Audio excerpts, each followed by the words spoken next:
everyone. Thank you for joining us again. We will dive right into it. This is another session that was requested after our big series on analyzing BACnet traffic. My name is Ping. I am a CEO at Optigo Networks, and I'm here with Ryan. Good morning. I'm the Director of Business Development, coming from a pretty long history of BACnet networks. So it's what we're organizing today should be fun and help you out quite a bit. Yep. Again, big thank you to the Allerton team for helping us arrange this and for the great partnership we have going on. So today's, so if you have any questions, please enter them into the GoToWebinar platform anytime you want, and Natalie in the back end will send them over to Ryan and I. So don't wait till the end. We have a survey at the end. Let us know what you think of this and how we can improve it. Today's session is scheduled for a full hour, so we'll dive deep into things. We like it to be interactive, so please don't hesitate to ask questions. This is recorded.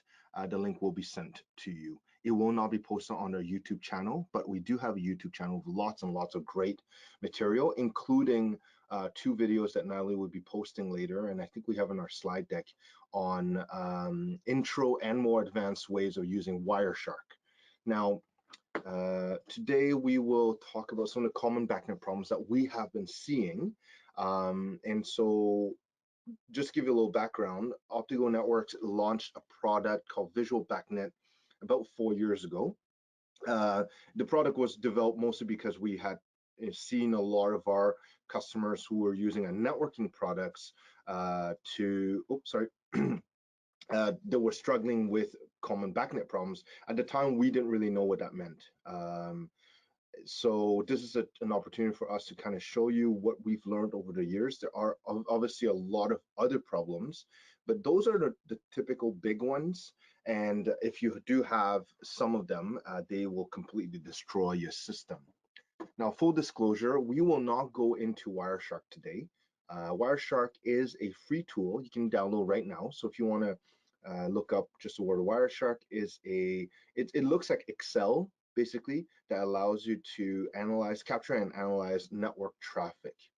We won't go into it because we've done 2 videos that are a little older, but they're still very, very good on showing you how to use Wireshark. We will go into Visual BACnet, which is our product. It is a paid-for product, but some of these problems are quite difficult to do in Wireshark. It is possible. Again, if you refer back to those 2 videos, we'll show you how to do it in Visual BACnet. But again, we will spend a good amount of time talking about the theory behind them and general ways of dealing with them, and then we'll go into our product with it. Okay. Perfect. First one. Unresponsive device. These are unlike a traditional offline device. An unresponsive device is one that's not responding. So let's go with something very, very basic here. Who is and an IM request, right? These are standard in BACnet. It's basically someone saying, hey, are you out there? And if they are, they come back and they tell us who they are. So I'm going to ask for this device 249. Maybe we haven't seen this person, this little device in a while, and the device is out there. It goes, yeah, I'm here. Sends a message back. So then it's alive in our system from your BMS, and everything's healthy. However, this is between the source and device. Now, if you happen to send out the same request and you don't get an answer, this is where you have a problem. Now, it doesn't mean that it's offline. It just means that it didn't answer your question, right? Like asking your kids to go do a chore and they ignore you. It's very similar. And then in this particular case, you've got some different issues. Now, there's a few different ways inside of the unresponsive device that shows up. One is a phantom device. So has anyone ever seen in their BMS front end a device that showed up on your network, but it doesn't really exist? And the problem there is you have asked for a who is this device, because something, some program, some graphic still thinks it's alive. Right, it says, here's a graphic link. I'm trying to get maybe temperature data from this device. And various things could happen, but maybe it went offline, maybe it was obsoleted, maybe the power's been cut, maybe it's been torn off and it's sitting on the bench, it's not even plugged in, who knows, right? So right away, you want to look at the source, your BMS or whoever's trying to get that device, and figure out, is it actually real? Maybe there's a graphic in there that's incorrect and wasn't updated when you took the controller offline. So that's your first place to look. Secondly, if that doesn't give you anything, you can look at the path failure, right?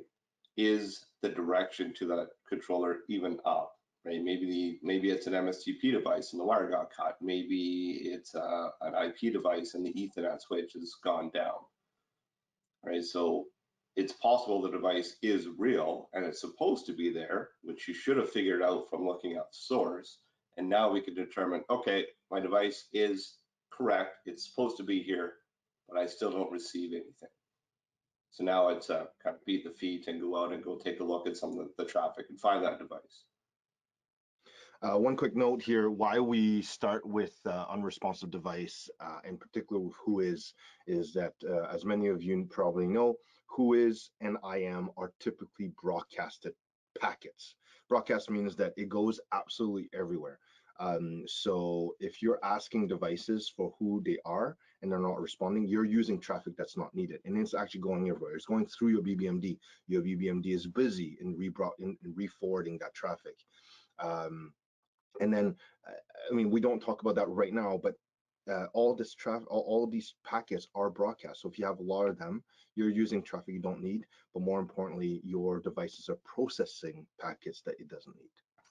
And Ping brings up a good point. This is where 100 or 1,000 BACnet devices on your network, combined BACnet network, not just one single BACnet vendor, is maybe it can handle it, it's not a big deal.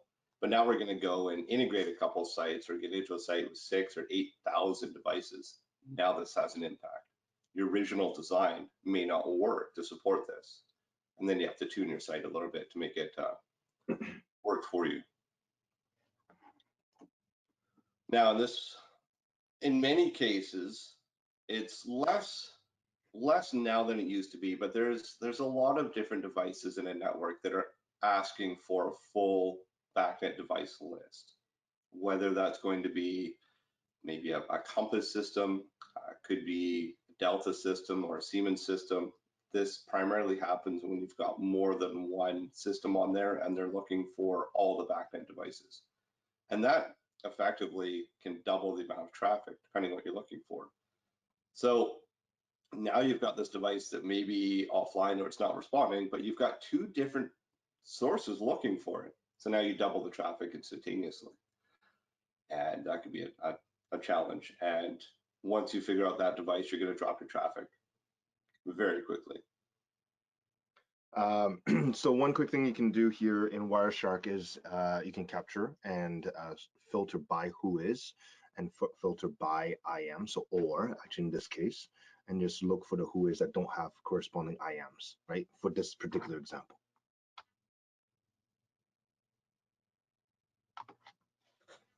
All right, duplicate BBMD. This happens in so many sites, it'll really make your head spin. The problem with the duplicate BBMD is, as we all know, crossing network traffic from one site to another, crossing a switch effectively, has a challenge where network switches don't broadcast traffic. So we need to relay it through a BBMD, which is fine. And this is how you connect multiple buildings together within your site. Challenge is when you have multiple vendors, you want to log in remotely and connect all your products. So you would use all your allergen products to do so. While any other vendor, again, on the site wants to use their own products to do the same thing. Maybe it's, again, Siemens or Schneider system or Delta, and the more that you have in this system, the more BBMDs that you have doing the exact same function. Right? They're going to take the broadcasts that are sent within the local segment and rebroadcast or send them across the network and broadcast it again down to another one. So now you've got 2 or 3 or 5 different BBMDs all doing the same job, when you could easily share one single vendor's BBMD device? Now, we know very well, logistically on site, that's a conversation, that's a challenge. Obviously, we want Allerton to be the lead BBMD, but that's not always going to be the case. But in terms of traffic, everything that gets broadcast is now doubled or tripled, depending how many BBMDs you have. And it's easy for low-hanging fruit to start reducing some of these broadcasts, but it requires that integration and coordination conversation to be able to do so. On a network aspect, BBMD, duplicate BBMD will not create a circular network. It's not going to create a forever loop, but what it will do is double up anything that's broadcasted. So every network will now get twice the amount of IM that's being broadcasted. The packet you would be looking for, if you were to look at the network level, is an IM router to network. So if you see IM router to network, the same network ID, but from different MAC address, IP address, or BACnet address, that would be indicative of a duplicate BBMD. So that's an easy one to go on now. Now, the circular network, this isn't necessarily true for every vendor. Any vendor that used MSTP and IP, you're pretty much isolated from this, but a lot of vendors did use BACnet over Ethernet protocol. And the challenge in networking is when you're setting all this up, and a lot of times it's in, say, the network object or whatever you use to define these protocols. And it's a checkbox. It's literally a checkbox to enable the different protocols that you have. So to set up a circular network, so easy. One device can say, let's connect BACnet over IP and then BACnet over Ethernet for one device. It's not a big deal. But a second device on that network, you accidentally enable both Ethernet and IP again. And that's it. It's going to suck up all the packets that were being sent and bring your network to a grinding halt because it won't be able to pass traffic anywhere. And the only way to go repair this, go to the actual device, unplug it, and correct the problem. Now, if not so good, man. I was just going to say, if you're really crazy and someone did a huge mistake, it's very possible to enable IP and MSTP on multiple different controllers inside of an MSTP segment. It's not as likely, but that could give you a really crazy circular network. At the network layer, the beauty is that BACnet does have something called a hop count. And every time a packet goes through a router, a BACnet router, the hop count is decremented by 1. So if you if it starts at 255 and you receive it at the other end is 253, it meant it went through 2 routers. That's okay. But the hop count was put there exactly for this purpose. So if it starts going in the loop, it won't go forever. It will go around basically 255 times, or go around passing 255 routers, and then it will die. The router, once it sees a hop count of 1, it will stop re-forwarding it. So if you want to go into Wireshark and want to look for this type of stuff, you can keep an eye on this hop count on the BACnet layer. And if it goes below, anything like 8, you have a problem, kind of thing. We have a question here, Ryan. Did BBMD can BBMD communicate between different IP segments? Absolutely, that's the purpose.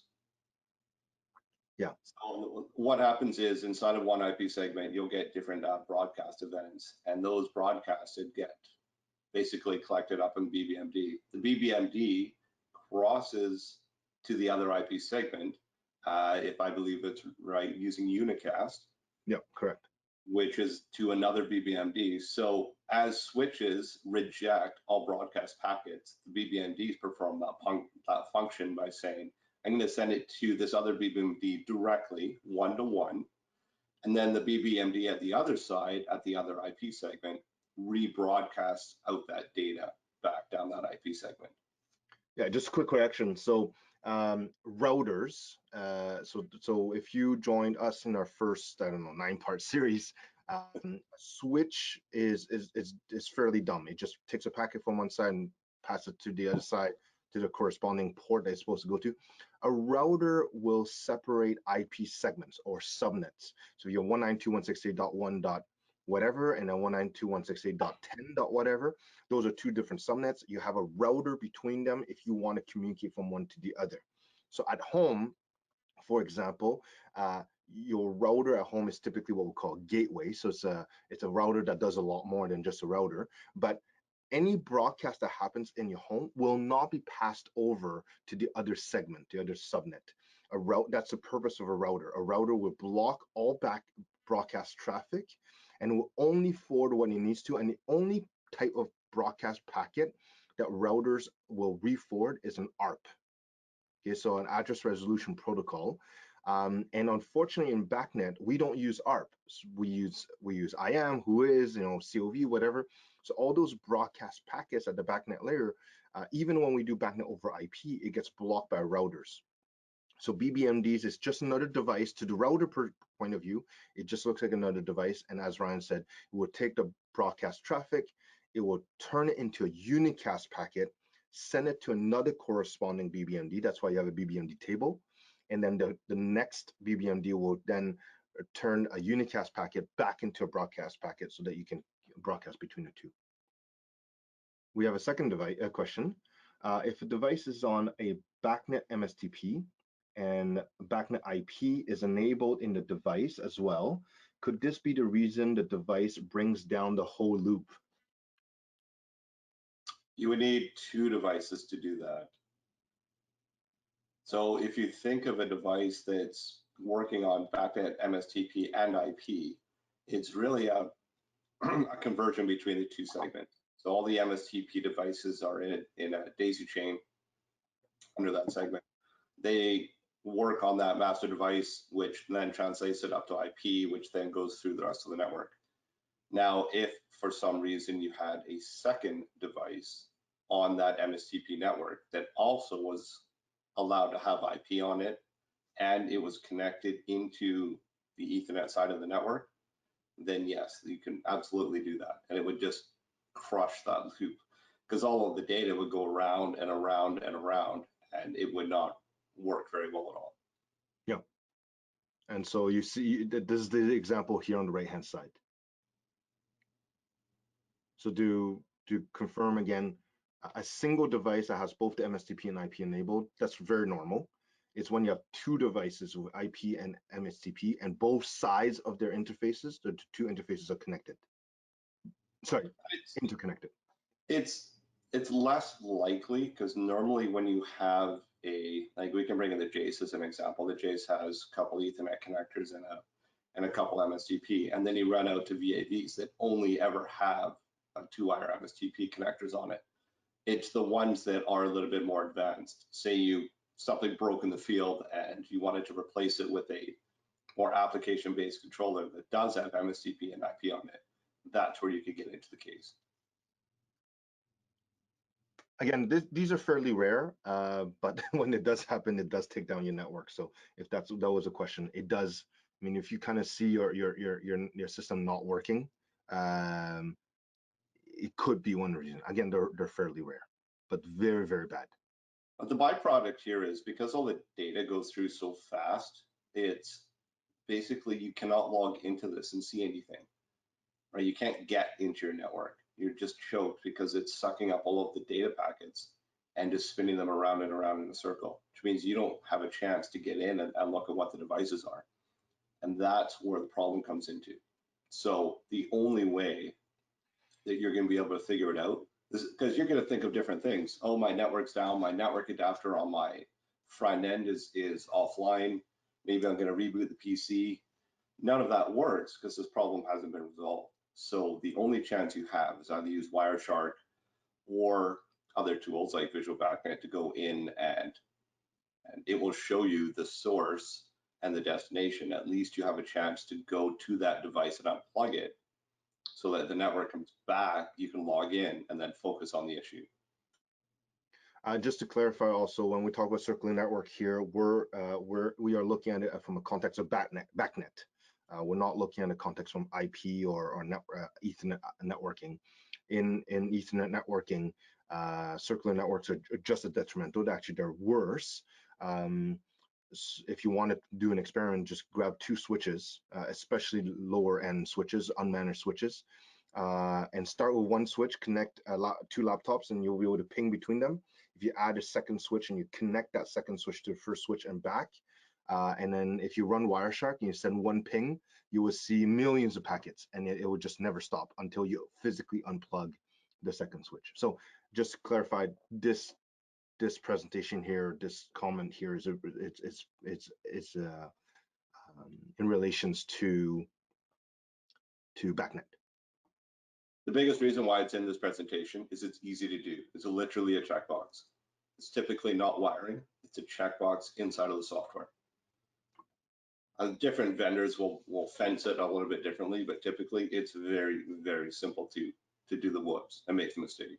Yeah. And for those here, so Allerton's VIP controller, I believe they have a version that's out or it's coming out that supports STP, a spanning tree protocol, in the VIP controller. But if you use an older version or you use other manufacturers' controller that has multiple port and you create a loop to a single switch, if that switch does not have spanning tree, you will get a circular network from an IP point of view, from an Ethernet point of view. Terrible. Okay, that will kill your network. Okay, we're going to go into a section that's duplicate everything. Okay, so 2 of everything. We're going to start with networks. So duplicate networks it's a fun one, but basically what happens here is you have a router, BACnet router, that's linking into a whole segment of either IP, usually IP controllers, Ethernet-based controllers.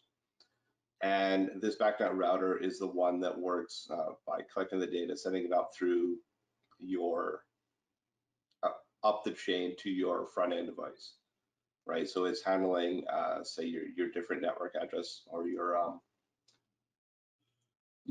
network numbers in BACnet, and it's dealing with different networks from that perspective. Now, 1 router per segment is typically the way we do it, right? So a lot of people call it a system controller, going to a subnet of VAVs or various things. And what happens here is, this is what it should look like.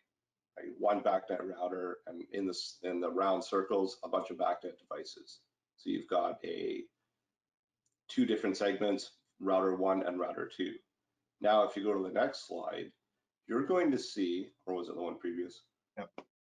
What happens here is, because this is assigned just by network number, you could easily do a whoops and put the router number 2 under that same segment, just by having the same, I recall the same network number. And what that does is a couple things. 1, both of those routers are now routing traffic in and out to the exact same devices. And the interesting part is, one or the other, all those devices will remain online, right? The 3 little circles on the network with 1 and 2 in it, they will still remain online. What changes here is all of the devices on that segment at the bottom go offline because it has no route. Where this comes into play, and this is why we flag it, is you can come back to your unresponsive devices, and if they are offline and you have a duplicate network, they are most likely related. The good news about this is it's easy to fix. All you have to do is look at those 2 routers. They both have the same network number in it, and you just change it and put it back to where it's supposed to be. And then the second that happens, all the devices that were unresponsive will come back online. I just added something, Ryan. I just realized this is actually probably the more common problem we see here. Right, it's 2 segments with the same network ID. That's very true, yeah, on the network number. Especially when we go into a multi-vendor scenario, right? Vendor A uses network 123, vendor B also uses network 123 because they did not communicate, or there's no master spreadsheet for it. This is a common one. Again, if you want to look at a packet level, this is again your IM router to network. So if you look at IM router to network, the same network ID, but from different source, that's 2 networks with the same ID. So the other case here is this is an old problem, very old problem from the inception of BACnet, and a lot of vendors have fixed this problem by setting up the network numbers on your behalf, either using the BACnet ID, BACnet device ID, or using various methods within the protocol to save you from this problem by doing your network numbers automatically. However, as networks get bigger and bigger, doing automatic network numbers doesn't help you.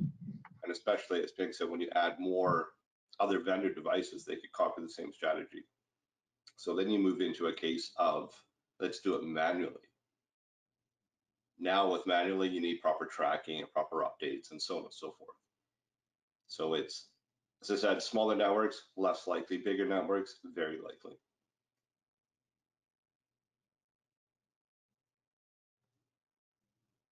Oh, this is an easy one.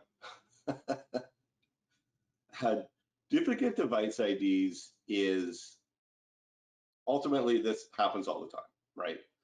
Someone screwed up a spreadsheet or someone was putting in BACnet IDs and they decided they were working on it one day and they kind of went for a break and came back and started labeling the same one. Or let's just start putting in devices, right? Device 100, device 101, 102, 103. The other third-party vendor does the same thing. You have to duplicate device IDs. Where we see this most often, and the number one top offender, is in usually VFD drives, because there's multiple of them in a wall, all stacked together. And the cool part about VFD drives is you could take that faceplate of all the programming and copy and paste it to all the drives once you set up the settings. And it copies everything, including the BACnet device ID. However, the drive will typically work, but now they're all labeled the same. So we see many instances where you've got 4 or 6 different VFD drives with all the same BACnet device ID. And obviously things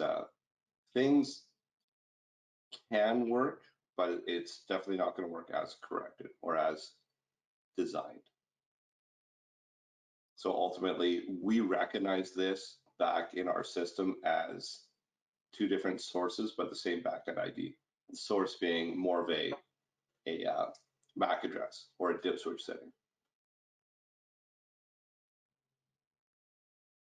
Any other comments on that? What is the maximum number of devices under the same BACnet network?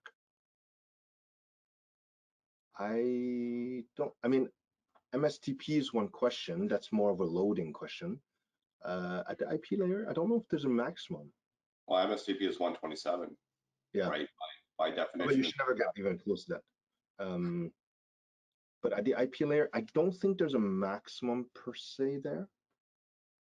There's not really a maximum. What you're going to run into is these ultimately are constrained devices, right? So let's kind of look at the history. You can run a router, a BACnet IP router, and 10 years ago the processor was 30, 40 megahertz, right? Tiny little thing. Your calculator's got 10 times more power. Now most devices are using like a 1 gigahertz ARM processor. But the biggest challenge when you do things like this is not every device manufacturer looks at their resources well. So they just say, oh, I've got a gig, I've got 256 megs of RAM, and I'll do whatever I want because I got lots of space, right?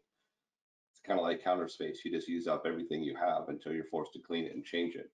So now what happens is those devices are not optimized and they will go ahead and start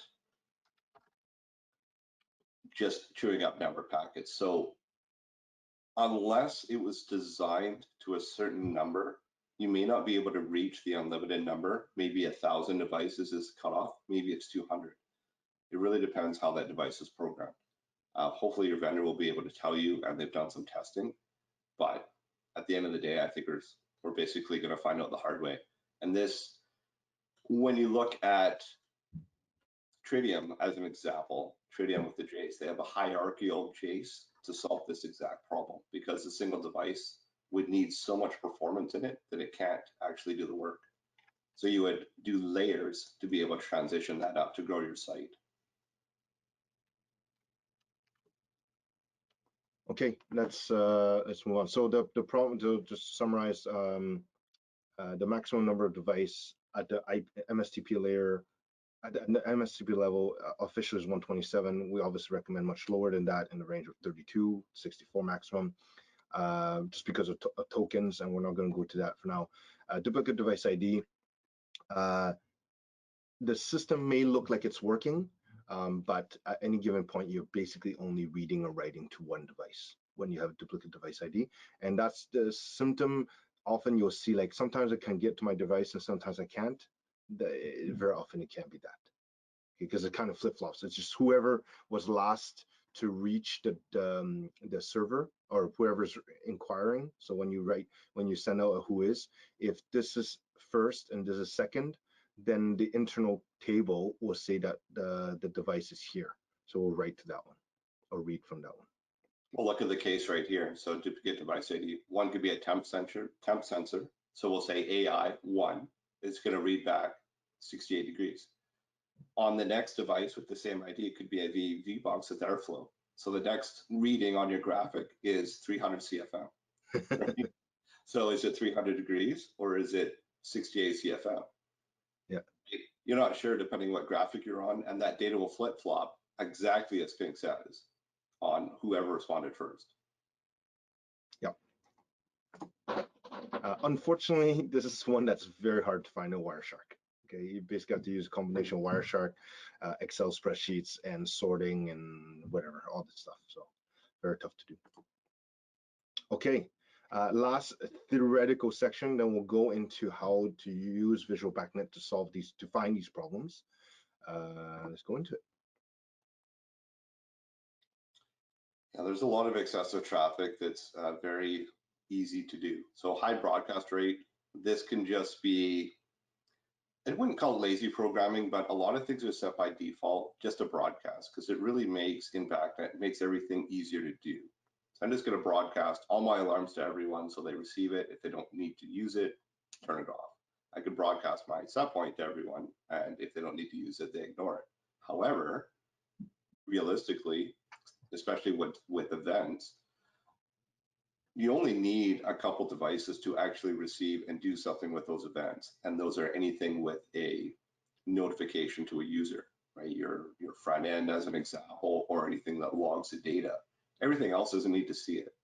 So these type of things always create the high broadcast rate, which is a couple checkboxes, and you can turn it off or reduce it, but usually set to on by default, especially on other third-party devices.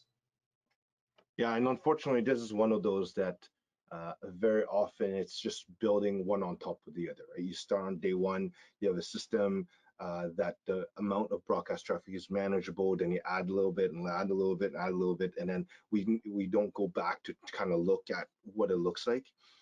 And again, coming back to kind of from a networking standpoint, broadcast traffic, I want to repeat this one, even though it goes everywhere in the network, as we move to IP, I'll be very, very surprised to see that the amount of traffic, whether it's unicast or broadcast, gets close to the bottleneck at the network.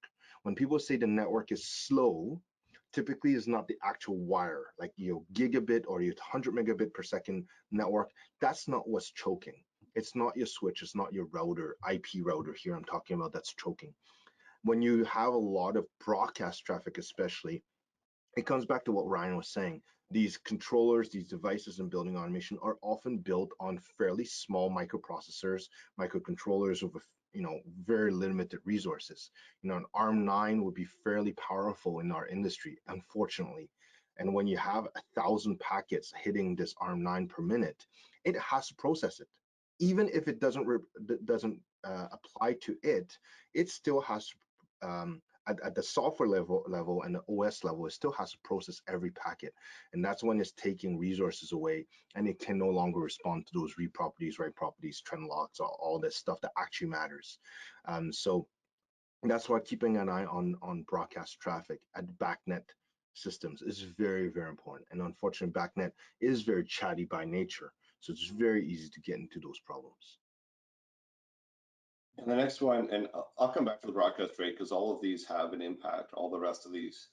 Excessive device discovery. This is where you you do a reinitialize descriptors or global discover, and you're looking for all the devices on the network, which is that who is IAM response. And typically, when BACnet was kind of first coming out and everyone was implementing it, you would just go, okay, every couple minutes, go ask for everybody, and everybody responds. So you know everybody's online. It's checking to see if your site or that you have all the devices and they're all there. The challenge has come up more recently, or for the past couple of years, of when you get into multiple thousands of devices. Doing this exercise, say every 1 minute, I'm going to ask for 1,000 who is and 1,000 IMs. Right? That's an insane amount of traffic that you're getting per hour, right? It's crazy. And realistically, does a device ever go offline any minute? I mean, you can do other ways to fix this problem. Now, a lot of vendors are changing to say, I've done a global discover. Now for the next hour, I am going to poke at different devices and slow that process down and stretch it in a smart way across the hour. Because we still want our devices to automatically pop up. A lot of people say, or a lot of vendors will say, I want to add a new device to the network. So you would manually bring that into your device database so that you can remove this excessive traffic on the device discovery.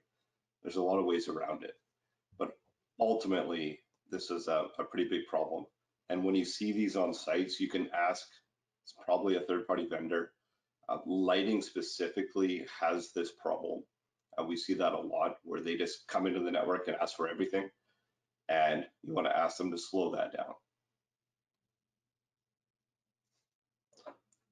Moving on to incorrectly set change of value. This one here is typically set because of commissioning. So in commissioning, we want to use a nice trend log so we can tune some controller loops and see it in our trend log. So it's very easy to set the data and set the rate. Fortunately, if those are not set back to a realistic change of value, then you're going to get just a ton of data. An example being airflow as an example. So airflow on average measured in CFM, and you can do a change of value rate of maybe 10 or 20 or 25 CFM before it sends you a piece of that data exchange. But if you set it to every one CFM change, then every single half a second or more, you're going to get a whole bunch of values, and over and over and over. And every time it changes, right? And airflow is a little bit noisy, so it's going to change a rate from 200 CFM to 201 to 220 to 180. It's all over the place, right? So you can imagine how much traffic that'll create. The byproduct of this is all of your controllers that send the data now are working on these packets to send it up. If you have any trending, you're going to fill up those trend logs in no time. Anything that you're trying to do in terms of programming and set data rates or set changes may or may not get through. So this is easy to do, especially if you're putting in replacement controllers and didn't set these values. It really needs to be set according to the application, and it's important because this can destroy your network in a very short period of time. Polling rates, again, is the same thing, because under your polling rates, you can pull too often. So you want to pull to the right rate according to the application. Right, I could pull something every 5 seconds, but it doesn't make sense, or I could pull it every minute. Like outside air temperature, you really need that value every minute. I think every 15, 20 minutes or every hour is sufficient. Moving on to excessive write traffic. Typically, we don't like doing write traffic because it doubles the amount of packets, right? One to write it, one to read the value back. Write or reading traffic is always better, but not every device can support that read property or supports programming. But just be careful on how often you write. Do you need to write on the change, or do you want to write to the device every 30 seconds? Right, anything you can do to slow it down helps. Now assuming that you've got all these problems above, if you're running in some sort of analytics, it's not going to work. There's so much data in the network And analytics has a history of pulling data as fast as it can. So your network's going to topple over. All of your trend logs will not work. All of their controllers are going to go offline because they just can't handle the rate that you're looking for. So if you want your energy analytics to perform well and do what they're asking to do, you need to lower the amount of data in your network as much as possible to open it up for the analytics to get what they need. Yeah, energy analytics is one that in the last few years we see a lot of that, and it's a very, very powerful service to offer to our customers, but unfortunately often these systems cannot handle it. So my advice to you is if a client asks you to start putting in energy analytics software, you may want to do a little bit of an audit of their system first, because they'll point finger at you the moment you crash their system because you put in, you know, some form of analytics system software. Well, at the end of the day, find out what they're looking for. If you want to pull every point every 1 minute all day long, then I'm not going to put in an MSTP network for you. I'm going to put in all of my most powerful controllers to be able to handle that rate.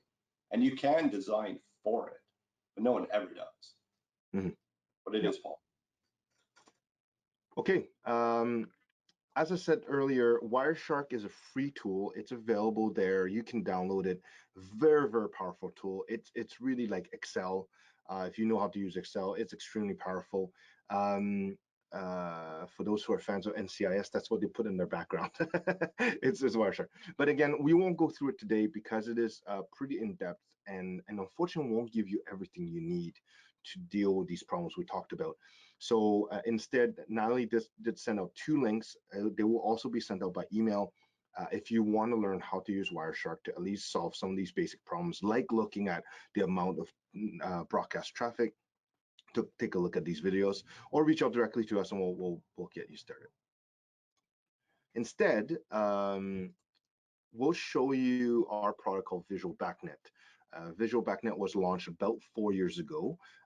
And by the way, it will be available to all Allerton dealers to be purchased through Allerton shortly in the next few days, is my understanding, a couple of weeks. Visual BACnet is it's based on the same concept as Wireshark. You sniff traffic. It creates a type of packet called PCAP file, and the PCAP file is then uploaded to our software called Visual BACnet, which is a cloud-based software, and we analyze it. So let's go right into it.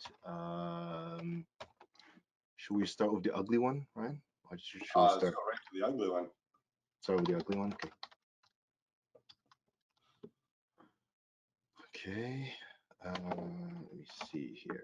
Sorry a second, I just need the link.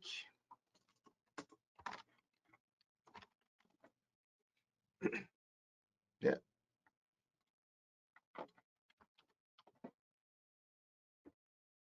Okay, ugly one. So just to navigate everyone around, Visual BACnet, again, it's a cloud-based software. You can find it at visualbacnet.com. Everything we do revolves around this network health score. Just like score in college, 100% is perfect, 0% is terrible. And it's based on these different checks.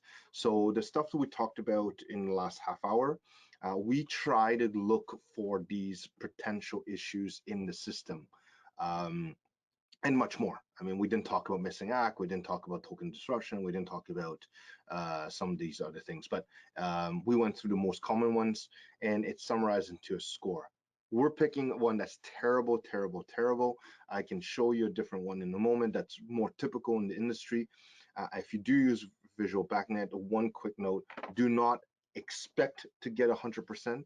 I don't think we have any customers that are at 100%. An 80% score is very good, because a system that's being used has traffic. That's normal. So to lose a couple points, as long as you know where you lost those 20 points, 15 points, 25 points, and understand that and acknowledge that's how it's designed to be, that's okay. Well, and to back up, we're vendor agnostic, right? So we look at BACnet from the protocol. We don't, and how it's being used.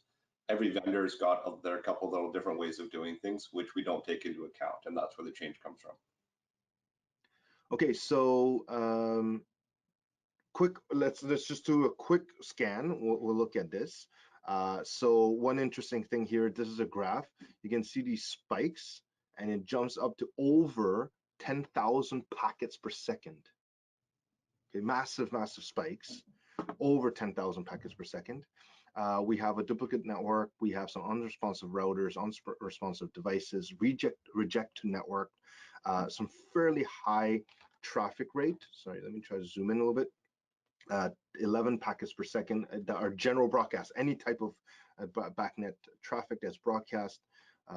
We have read property up to 8.5 packets per second. So every second, there's 8 read requests to a single device.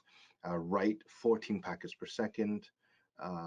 Global whois, that's what Brian was talking about, where it's sending a global whois. Everyone, please respond right now. Just a quick note, this is a 25-minute capture. So in a span of 25 minutes, there were 24 global whois. So I can roughly guess that this is every minute. Very typical, right? Very typical, unfortunately. And this is the one we love, the longest response time. So this is 30 seconds. It takes 30 seconds for a request to come back. So you go, what's your analog value on this object? And it takes 30 seconds to come back. That's when your customer says, why is my graphics so slow? Graphics are number one. So a graphics refresh rate is anywhere from 5 to 10 seconds, and then you add on 30 seconds for the data to get there. Right? So you're upwards of 40 seconds for the data to change. That's crazy. Where do you want to start, Ryan? Which one do you want to look at? I want to look at that one. That one, okay. So click on it. So the good news is that only one request took 30 seconds. So in the span of 25 minutes, only one request took 30 seconds to respond. The bad news is that even the second one took 5 seconds, which is still a little too long. So this is a requesting device. This is a responding device. And if we click on that, it shows you the request was a read property. It requested for analog value 449, and it did respond. It did respond, but it just took 30 seconds to respond. Let's take a look at the second one, and Ryan can maybe tell us a little bit about what are the potential problems around here. So again, a request. Well, it was looking for an analog values priority array inside of it. Right. So one thing to note is that when you look at that, is that even what you're looking for? Is maybe somebody asked for the wrong piece of data and they just want the analog value, present value, not the priority array. Yep. So very interesting. In this one as well, yeah, it's still looking for that. So that's. Sorry, I just clicked on this one. This one's it's asking for read property multiple, so just lots and lots of different values. It does respond again once in a while. I mean, again, it does respond, but it took 5 seconds. That's a lifetime. Assuming this is an IP, mixed IP and MSTP system, it took 5 seconds. So what could be the problem here, Ryan? In this particular case, because in the 25-minute file, we only saw this data exchange once, it tells you that whoever's asking for the data, it's not really a problem. That part's okay, because you're just asking for basically status of all those analog outputs, maybe every half hour. Nothing wrong with that.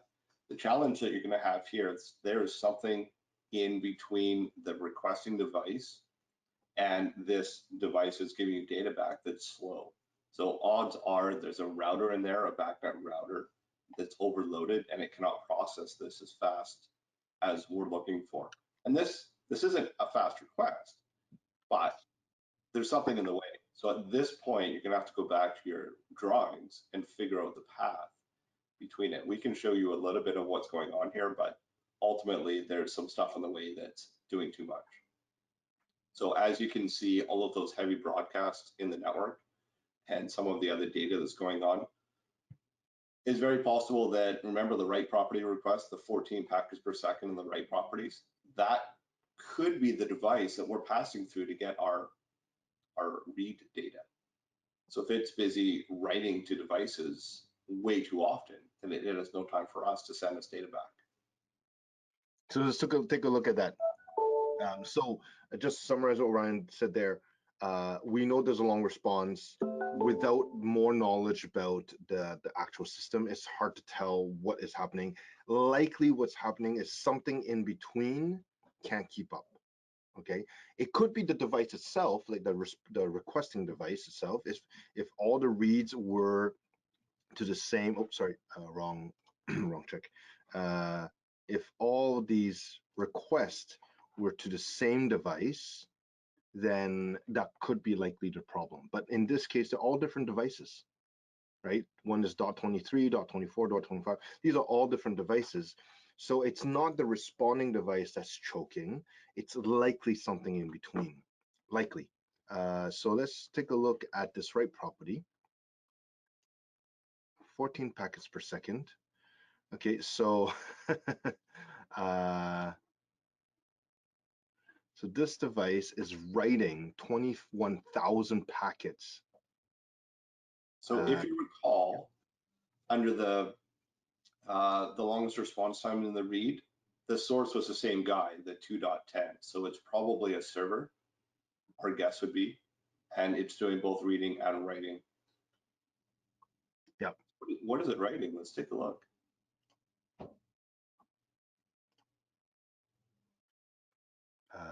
Analog value 255, present value. So it's writing to an analog value. That's great. Click on the next packet. See here, analog value 250, present value. Click on it again. Analog value, present. So it's writing this multiple times per even millisecond. Yep. So in this particular case, this is a whoops. This is writing basically as fast as the writing program can execute. It is writing the same value over and over and over. And what should happen, this is a programming problem. What should happen here is you either set it to say write on a change or write every even 5 seconds would solve this problem, and it would reduce this traffic by an immense amount. Yeah, I don't know how it's possible, but yeah, it's writing the same value basically continuously. Yeah. All these programs have a scan time, right? And they go through it, and that's all this is doing, going through, write it. Yep. So I would take a look at this, at the programming in the server, right? And what is this .20? Could a .20 also be a router? Could it also be a BBMD? I mean, it's possible. So if that's the case, that's possibly the case for slowing down that response in between. And you could let the program, you could go to that .20 and do a read from the server as opposed to the write. Yeah. So let's take a look at this one, read property. So it's reading analog value.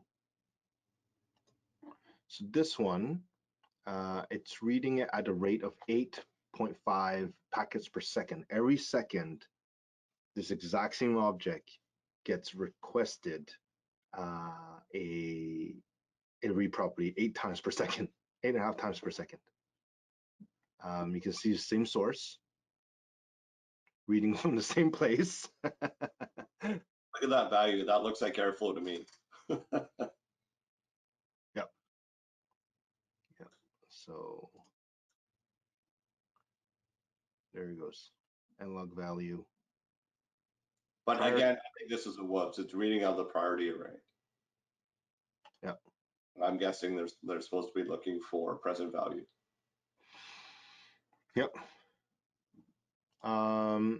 We have a few more minutes, Ryan. Let's take a look at this duplicate network. Yes, that's a good one. So this is saying that there's two networks, at least two networks, there are two networks count with the same network ID, which is 5 ones. The 5 ones is suspect because it's just an odd number to be out there. It's like 5 ones or 5 twos or 5 threes. So either there's a testing device on there or there's some sort of mistake. It's very possible it's a real network. It's not a problem, but just common sense kind of tells me that it doesn't make sense. The good news here is we see it. So now you can go find in your BMS software, looking at network numbers, to go find those two devices. And you'll see them right away, and then be able to change them. And these are the two routers that are responding as the router to this network. Just so you know. Earlier I was talking about the IM router to network. This is the one. So it's saying IM router to network to these two networks. And this other router is IM router network to these two networks. So there are routers to different networks. One is 3001 and one is 4001, but they're both also router to 51s. So in that particular case, will that indicate two different, completely different networks inside of the device? Not every device can support multiple networks. Maybe one's on Ethernet and one's on IP. Some do have multiple IP segments inside of it, but this will be easy enough to find. If you go back to the summary page, then you'll see a byproduct of that is most likely, see those 76 devices that are unresponsive. Most likely, a lot of these are going to come back when that router's fixed up. Yeah. Yeah. So these are device, oh, interesting. Device 0 is unresponsive. That's kind of odd. So these devices are asking for device 0 and it's not responding. That is very odd. Yeah. Usually it's in a device 0. There is. Yeah, so there are obviously a lot of other things we can look at, but just to summarize the common issues that we see are unresponsive devices, right? And it could be something is offline. It could be a programming issue. Something could be in between, so like a path failure could be offline. So a router, for example. Duplicate BBMD, especially when there's multiple vendors. Unfortunately, the communication sometimes breaks down there. Circular network are very rare, but if that happens, it will completely take down your system. And duplicate anything. Again, very common in multi-vendor scenario. When it's one vendor, typically you organize your information fairly well.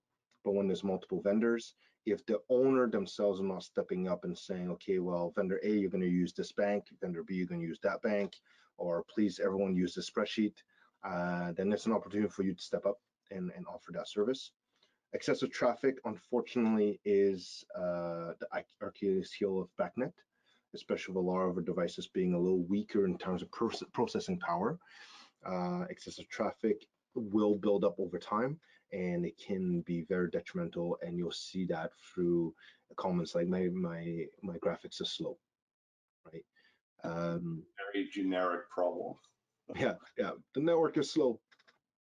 And then finally, Wireshark's fantastic free charge tool, a little hard to use, but if you do want to learn how to use them, we do have 2 videos on showing you how to use it, from fairly basic features to fairly advanced features in Wireshark. And an alternative is our product called Visual BACnet. If you're interested in that, reach out to Ryan or to your RSM at Allerton, and we'll provide you more information there. Perfect. I see we have no other question. If you do have any question you want to reach us, you can write to us at sales@optico.net or support@optico.net, or reach out to your RSM. If there's nothing else, we wish everyone the best rest of the week. Be safe and take care. Thank you. Thank you.